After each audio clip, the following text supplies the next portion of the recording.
Welcome back to HallMarks, where we watch Hallmark movies and then give them marks. Shout out to Kyle for the name. I'm Quinn. And I'm Cassie. And this week we watched A Homecoming for the holidays, which is the movie I was most excited about and have unfortunately been a little bit disappointed by. Yeah. Okay, so let's start with visuals, costumes, and sets. What did you give it? So costumes, I kind of went back and forth. I liked the costumes, but I felt like because they're in a small town in Montana in December and they're wearing like a leather jacket, it just seemed unrealistic, so I landed on a 6. I thought the outfits were great, but wasn't realistic for where they were. Okay, I gave it an 8 because I gave the last one a 7 and this was better. For sets, what did you give it? I gave it an 8. I liked the sets, and it wasn't one of those movies where you can tell it's obviously a set, so I gave it a higher score. Yeah, I gave it a 9.5 because there was lots of garland and like Christmassy stuff all over the place, and I very much enjoyed that. So, important things. So, racial diversity, I gave it a 1.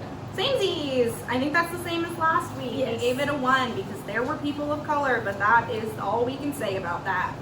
Yeah, exactly. And then for LGBTQ representation and disability representation, 0s again. Yeah, once again, LGBT, there was like a point in the beginning where we were Yes. like, it's coming, we're ready, and then that wasn't what it was. Yeah. So, that's disappointing. Yes, I agree.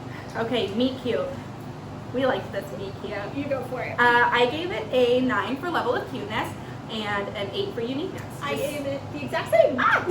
Same. It was just it was adorable. It was like, it happened really like 60 seconds in. Matilda, don't do this to me. And it was just really cute and like not a thing that, I mean, not something I think I've seen before, so. No, and I felt like it really pushed the plot on because you were waiting for it to come back up. Yeah. So and when it came back up later in the movie, it was like, oh, yes, I was very satisfying in that way. Okay, female lead. This is played by Laura Osnes. I gave her, for likability and authenticity, I gave her both 9s. I felt like her character was really likable. She was just a really nice person, and her kind of like trying to figure out her place like with family in her small town, but also her newfound fame I thought was kind of relatable, and I didn't feel like it was too overly done. Yeah. I gave her a 10 for likability. I think that were this character in like a better plot, I would have like loved her. Like I really liked the character. And authenticity, I gave her a 9 as well. And then character growth a 5 because it wasn't really discussed much. It wasn't, I mean, she's a good person, kept being a good person. So Yeah, exactly. male lead. Do you remember the actor's name? Nope. Anyway, I gave him the same score as the female lead. I gave him 9s for likability and authenticity and a 5 for character growth. He, again, was just a very nice person and did cool things, and there wasn't, the plot wasn't about their character growth, so I can't talk about that much, but he was just a nice person. Yeah. I gave him 8s just because like he was cool, but I didn't like him as much as like the main female character. That's fair. And I gave him a 6 for character growth because he was like, I don't want to spoil anything, but towards the middle end was like, it's not gonna work, and then like realized that he was wrong. So I put that down as growth, but yes. like a little bit of growth. Yes. And then first kiss, I gave a 10. Same. It was a very good first Oh, we kiss. loved it. It was so good. It was a really good first kiss. It was a really good first kiss. Super cute. A+ Yes. on that one. Yes. Okay, so we have a best friends category that we have kind of reassigned as a family category because there weren't really any best friends in the movie. I mean, you could say her brother was kind of like the closest like best friend, but just Yeah. kind of the family filled that role. Yeah. I give them a 9 for authenticity, Same. and then The last time was a -5 to a 0. oh, okay. Quinn made an error on our sheet, and we'll fix it. But I give them a 0. Yes, I also gave Beautiful. them a 0. Because Okay. it wasn't tokenism, and they were authentic and very sweet, and I will fix that. Yes, yes. Okay. Use of children in the plot. 5. Yeah, I gave a 4. I don't know why it's so hard for me You're to give waiting. 5. I am. This is our second movie in, but also for me, for the child to be like a really big plot in the movie, it has to be their kids. I don't know why in my head I feel that way, but the teenage girl they have is awesome. She was really cool. I liked her storyline a lot. Yes. And then use of pets in the plot. Also gave it a 4. See, I give it a 2 because I thought that it should have been more.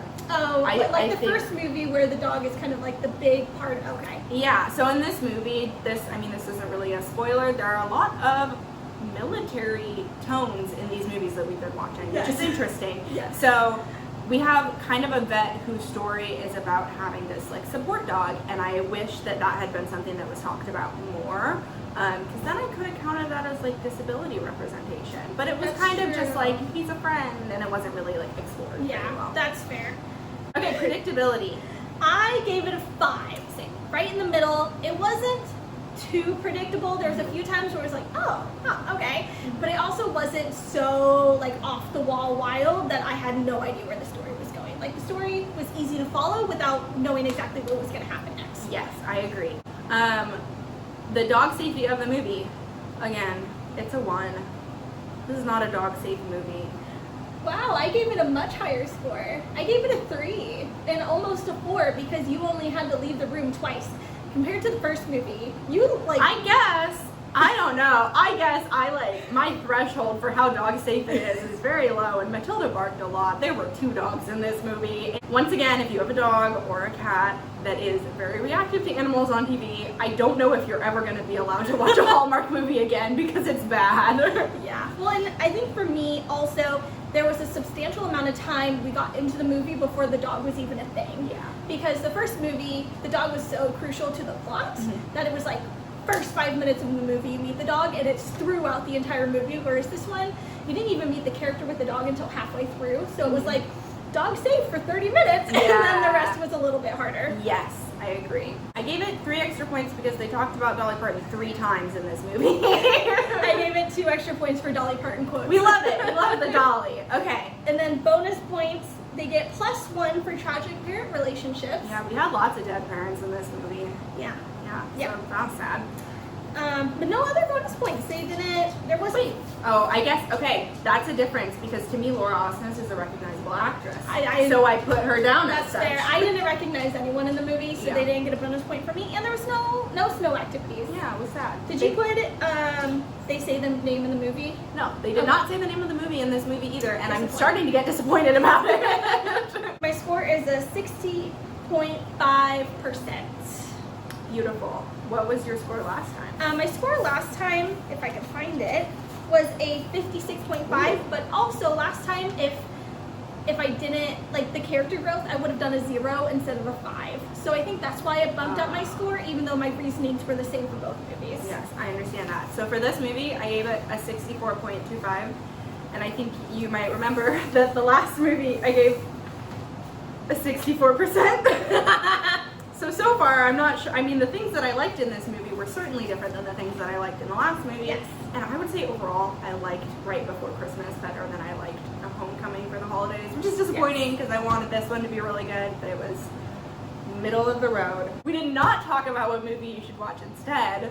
But on Netflix, Dolly Parton, who is repeatedly talked about throughout this movie, has a really awesome, very cheesy, but still very great show called Heartstrings.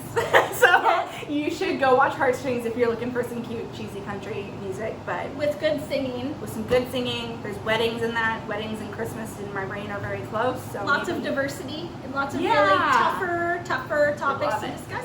So Yeah. recommend that. Yeah, so that's all we got for you now.